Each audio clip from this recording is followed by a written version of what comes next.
Good morning, Bulgaria. Okay, I'm live. Казвам се Божидар Гебровски. Днес реших да правя този подкаст, който да е свързан с новини от икономически, финансов и политически аспект. Аз живея в Америка и имам достъп до информация и смятам, че това е най-добрият начин, по който мога да помогна на българите, да им дам първа ръка информация и да им дам factual информация. Този подкаст ще бъде веднъж и два пъти в седмицата. Аз мисля да правя веднъж в месеца лайв. Какво друго трябва да кажа? Извинявайте, правя го за първи път, никога не съм правил такова нещо. Тази сутрин ще го направя. Малко съм ръсти, така че извинявам се още веднъж. Подкастът ще бъде до 30 минути. Така, няколко думи за мене. Аз живея в Чикаго, 30 мили норд в Чикаго. Аз в момента съм пенсиониран. Как много лошо звучи това. Това звучи много лошо. Както и да е, занимавам се с неща, естествено. Имам си занимание, но съм се занимавал с финанси за няколко 22 години. Работил съм за най-големите компании в света. Образование, имам дегри в финанси, имам и мастерс дегри с International Business. Много неща са ми ясни, много са малко нещата, които могат да ме очудят. И имам, така да се каже, поглед върху нещата. Бейс на моя експириенс, разбира се, и лайфспен. На английски говоря, извинявам се. Не го правя умишлено, но аз живея 34-5 години в Америка. Нямам българи около себе си, така че много се извинявам, ако понякога плъгвам някоя английска дума. Ще се опитам веднага да се поправя.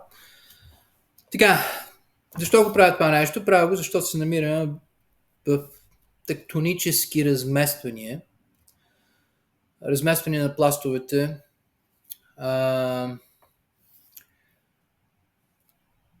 на политическата арена, които ще доведат в следващите 10-15 години до доста големи изменения. Това, какъвто беше живота преди 5-10 години, никога няма да бъде повече такъв. И също така могат да ни доведат до някои по-сериозни конфликти, за които ние естествено не можем да предречеме, се надяваме, че няма да станат, въпреки че фактите показват нещо друго. Но ние все още се надяваме, че няма да станат. Те могат да бъдат предотвратени и не трябва много да слушаме и тези, които се пъчат един срещу друг, защото това е част от играта на практика, като погледнете Европейския съюз, как говори, че напада Русия, въпросът е с какво, а най-големите говорители, че нападат Русия са откъде? От Латвия и Литвения. Сериозно. Сериозно. Така, смешки. Но както и да е. Въпросът е, че факта, че се използват такива думи, фрази и така нататък и вече започва да се говори за ядрено оръжие, това трябва да ни притеснява. Аз специално ще говоря за нещата, които стават в Америка, не в България. Ние може по един или друг начин да правим някаква връзка, но аз не съм чак толкова запознат с нещата в България, за да съм компетентен да говоря. Така, Ще бъде 2 пъти в седмицата, 30 минути, веднъж в месеца, ако имам време ще го направя лайв. Аз го правя от къщи си, както виждате моята къща е в ремонт. Това са новите ми прозорци, те дори нямат молдинг още тук, ще им слагат молдинг, ще пребоядисваме, всичко това ще стане. Ако чуете шум, долу имам на първия етаж хора, които работят, извинявам се много. И така, като махнем всичкото това, минаваме едно нещо повече искам да кажа. Не ми пишете глупости. Лични неща не се занимавам с лични неща и не ме интересуват. Аз ви давам информация до толкова, доколкото мога, която ще бъде фактуална. Това как вие ще я дайджествате и дали на вас ви харесва е ваш проблем. И за тези, които са с бързите кейборди и смятат да напишат нещо по-мин отдолу, не се притеснявайте, аз съм много дебелокош. Така че всичко много бързо ще отиде в буклука. И вместо да си губим времето, дайте да говорим по същество. Така, като минаме и това, да говорим за най-важните неща, които стават. Elections в United States. Най-важните elections в света. Няма по-важно от тях. От това зависи как света се развие в следващите 20 години. Или повече. От това зависи каква идеология света ще има в следващите 20 години. Или повече. От това зависи какви ще бъдат нашите ценности в следващите 20 години. Или повече.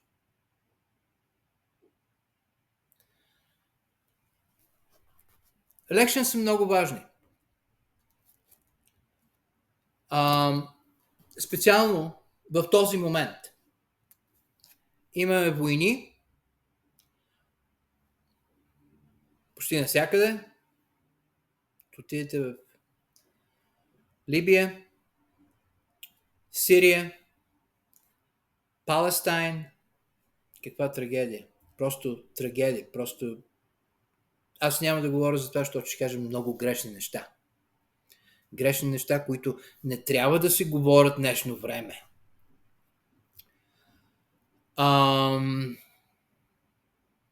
И конфликт номер 1 – Украйна.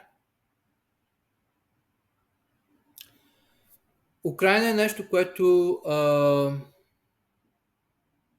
е много важно. Много важен конфликт за Европа. Съществуването на Русия и оцеляването на НАТО. Той конфликт от двете страни е стигнал the point of no return. Той конфликт доста трудно ще се негошиейтва. Ще се договаря. Който и президент да е. Но с единия президент този конфликт ще върви още 4 години, а с другия президент може би до 2 години ще спре. Така, какво става в Америка? Нищо. Freedom, the land of the free, American dream. Ха! Joke. Така, това беше просто страничен джок. Два президента, които много отдавна всички знаеха, че ще са един срещу друг, Тръмп и Байден. Но естествено нещата се промениха. Опитаха се да убият единия. По много смешен начин. Просто колкото повече гледаме на фактите, как те се опитаха да очистят Тръмп, толкова по-смешно ти става. Нали? Някакъв с пушка, минал през цялата ливада, качил се на покрива, седнал си, насочил, пам! Това никъде го няма. Това го няма никъде. Да. Той е с райфъл, толкова, той е Ремингтън всъщност, upgraded version. Толкова е голям. Това не е някакво пошленце такова. Значи смятайте автомат Калашников толкова, 2 пъти автомат Калашников. Дълъг. Така, покрива бил много стръмен. Той е 13 градуса покрив, стръмен бил. Какви ли неща не се измислиха? Глупости, глупост след глупост след глупост. Най-накрая, как се казва, някъде си бях записал тук. Днеска е дала оставката си Кимбърли Читъл. Да, тя е директор на Secret Service of United States. Е дала оставката си. Когато разровиха биографията, разбраха, че тя идва от Pepsi Cola и в Pepsi Cola охранявала, понеже всички уерхаузи за храна и за напитки се охраняват в Америка. За да не отиде някой да инжектира нещо и да сложи нещо отрово и така нататък. Всички се охраняват много, много яко. Била е пазила каничките на пепсита. Изведнъж става директор Secret Service of United States, защото е била приятелка на Джил, която е жената на Байден. Така че ако мислите, че само в България стават балдъзата, братовчетката, братчеда и така нататък, не. Насякъде го има това нещо. Така, както и да е, Господ го спаси този човек. Това да стрелят по тебе и куршумът ти да мине и да ти надаре ухото само, не знам не е точно късмет. Това е нещо много повече от късмет. Това трябва някакво ангелче да ти е седяло тук. Буквално и да ти е казал, обърни си главата, още повече обърни. Да. И е по-хубаво, че така стана, защото щеше да има до сега гражданска война вече. Така. Оттам нека хронологично да видим как нещата стават. Стана конференцията на републиканците. Тръмп избра Джей Ванс. Джеймс Дейвид Ванс е неговото име. Нека в този случай да кажем, че той избран като вайс-президент и ще ви кажа защо. Това е много важно нещо, но малко по-късно ще ви кажа защо е важно нещо.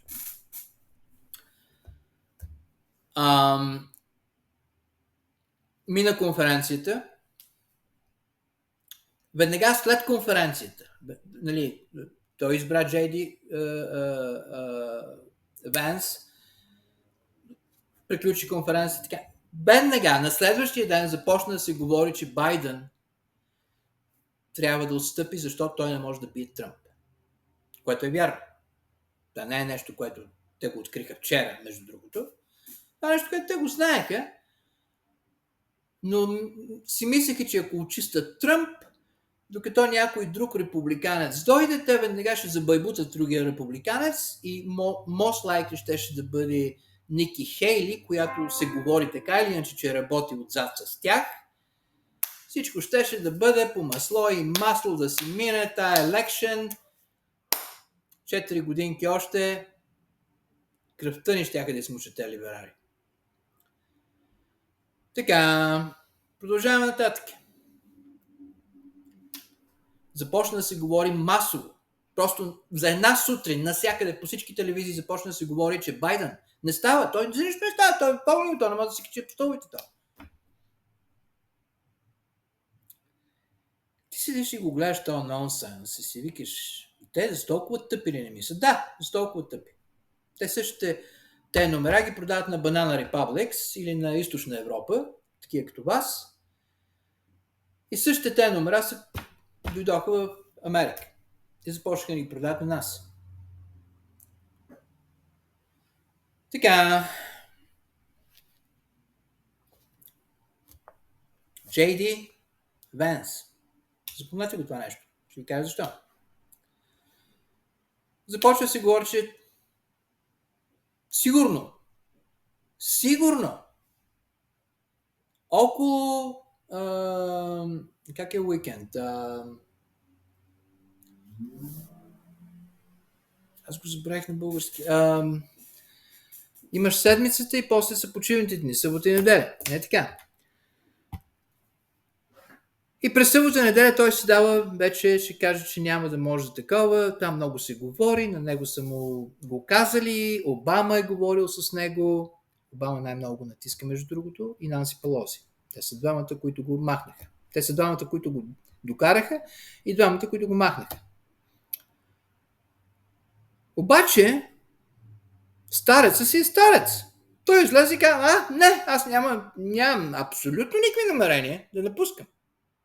Аз ще се боря с Тръмп, аз ще го победа, вие сте с мене, вие сте зад мене, аз на черните ще им дам още пари, не знам какво си... Всички седим и гледаме, но той е спектакъл, той е просто цирк. Това става четвъртък. Той казва, че няма да напусне. Той го дал по телевизията. Понеже той е на кампейн, той обикаля и прави предизборна кампания. Петък. Също. Аз съм тук, аз съм добре, няма да напусна.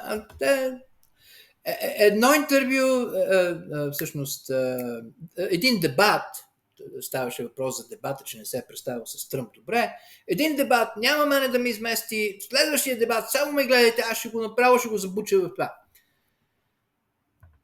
Събота, същото нещо. Насякъде, където отиде, стареца си вика, аз никой не ме макне.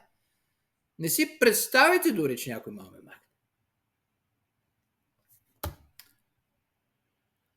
Идва неделя. 10:30 един от неговите съветници по изборната кампания излиза и казва, Байден стои, никакъв случай, понеже те насякъде питат, те говорят, че може днеска или утре да стане, той се отказва вече. И той казва, не, Байден стои, ние сме говорили с него, той се чувства много добре, той е днеска на кампания. В неделя 10:30 сутринта. Ти си пиеш кафето и пускаш телевизор да видиш какъв е цирка.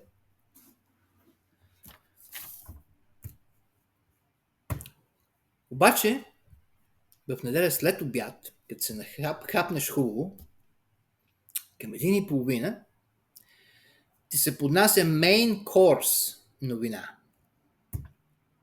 Main course е главното ястие.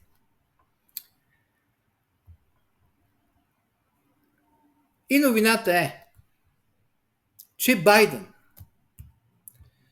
е написал в Twitter. Той всъщност го направил в формат на писмо. Обаче без... Аз го гледах писмото, без знаците, те нали са там знаците с орела, с таковата, всичките те писма, официалните, които имат. Не, без това. Едно написано писънце и отдолу с един signature на Байден, който е electronic signature. Signature, който вие имате на Adobe, ако имате софтуер, където отидете и си подписвате документи на Adobe. Това е легален signature, защото Adobe има кода и винаги могат да те фанат дали ти си го направил или не. И Байден казва, не, аз се отказвам, аз давам... Не, той това не го казва в първото. Писмото, той накрая споменава, че Камала Харис може да поеме Рейнс на кампанията, юздите. Той решава да се отдръпне от кампанията. И това тръгва по всички телевизии, ама се върти непрекъснато за 4 часа. Непрекъснато. Къде е Байден? Линдън Джонсън е направил същото нещо през 68 година и тук има вече спекулации, но аз ще ви го кажа защо го е направил.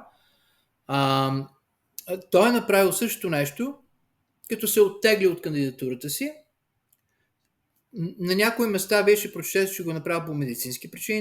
Не е по медицински причини. Линдън Джонсън е бил против войната в Виетнам. И той тогава е казал, той е много известен този стейтмент, че това ще дръпне Америка надолу, а няма да я направи като силна държава и като герой. А той го е казал. И го е направил, човека излиза, и както се прави, трибуна, микрофон, отзад, знамената, флагове, всичко, нали, хора около него, неговия състав. Състава на президента е много важен в Америка, това трябва да го знаете. Тях зависи много неща. Няма такова нещо с Байден. Байден изпраща писъмце с Electronic Signature. И всички започват да си мислят, какво става? Така, това става в неделя. В понеделник хората започват да питат къде е Байден. Защото обикновено Байден се появява веднъж или два пъти някъде, ръкува с някой, или сега като е на кампейн, ще каже, той имаше днеска спич, еди къде си, и що си, отиде в този завод или по-не завод. Нали? И той ще го дадат там, той ще каже две-три глупости, ще пръдне два пъти и те ще го преберат. Няма такова нещо. Понеделник вечер започнаха да излизат много интересни неща, постери, wanted и портрета на Байден. Търси се. Няма го. И всички започват вече да мислят какво става тук. Тук нещо не е наред.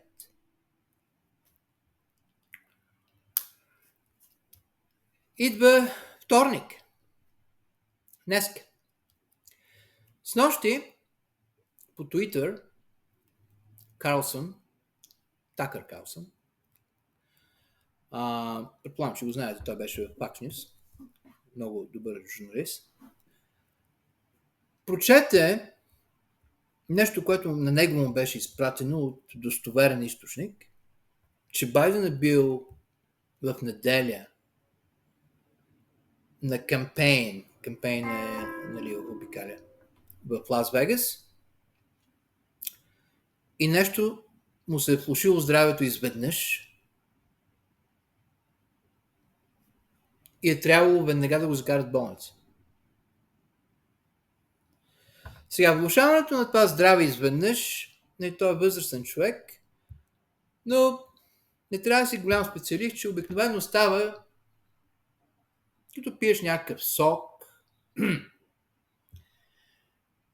и други течности, които са свързани с най-различни колейс. И се казва, че дори не се знае той дали е жив. Защото няма никаква информация от болницата. Това не е нещо чуждо, защото те забраняват на болницата да говори и да извършват всяка информация.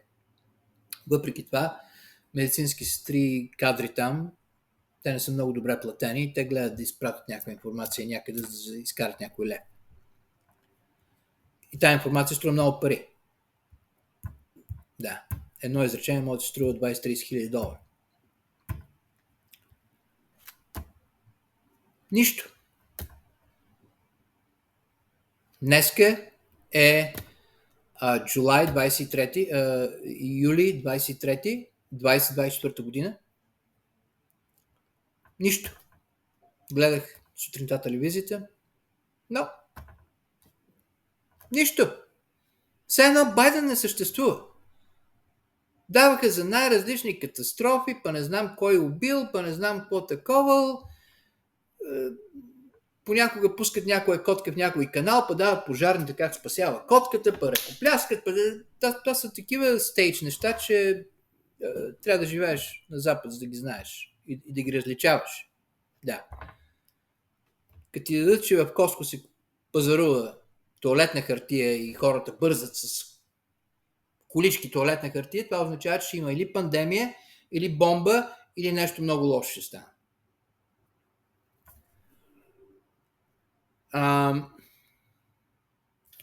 Това са индикаторите, искам да кажа. Както и да е, продължаваме нататък. Никаква информация няма за Байден до ден днешен. Така, от друга страна на монетата, Байден казва, аз отстъпвам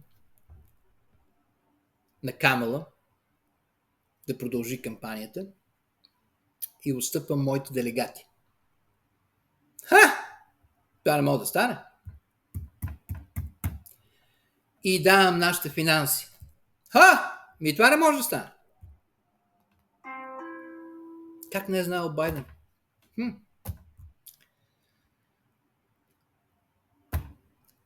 Продължаваме нататък.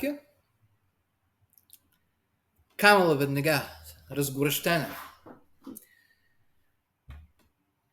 Аз продължавам делото на Байден. Ние ще спечелиме, ние ще биеме Тръмп. Аз ще бия Тръмп. Аз знам хора като Тръмп. Работила съм с тях. Тя била в Сан Франциско главен прокурор. И направила 80 милиона donations. Там малко ме съмнява, но не е невъзможно, защото те имат богати донори и само Bloomberg може да излезе и напише един чек за 80 милиона. И се едно муха го ухапала. Или комар.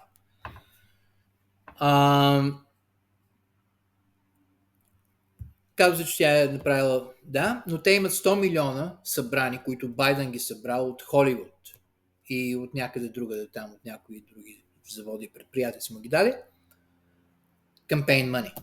Тя не може да ги вземе. Те сега мислят за канали, по които те money да отидат при... Да. Законите са направени, вие знаете много добре.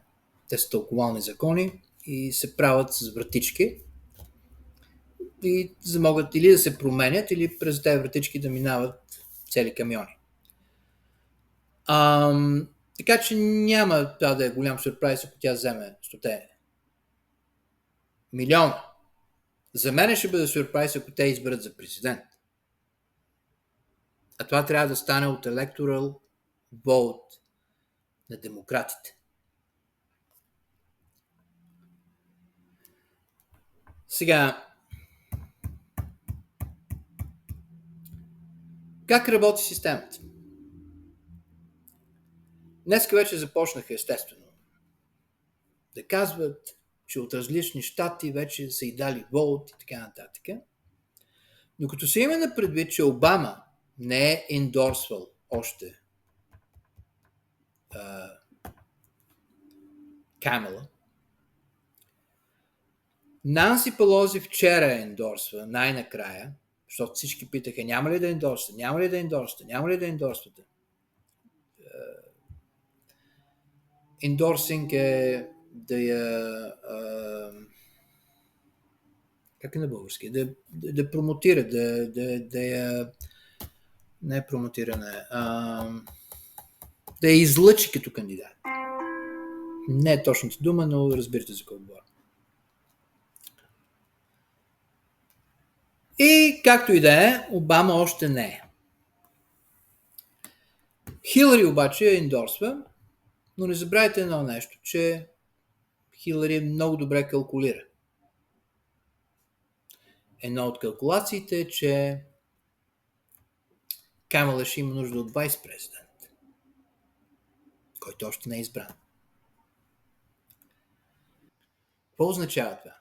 Много е важно един да бъде черен в днешно време.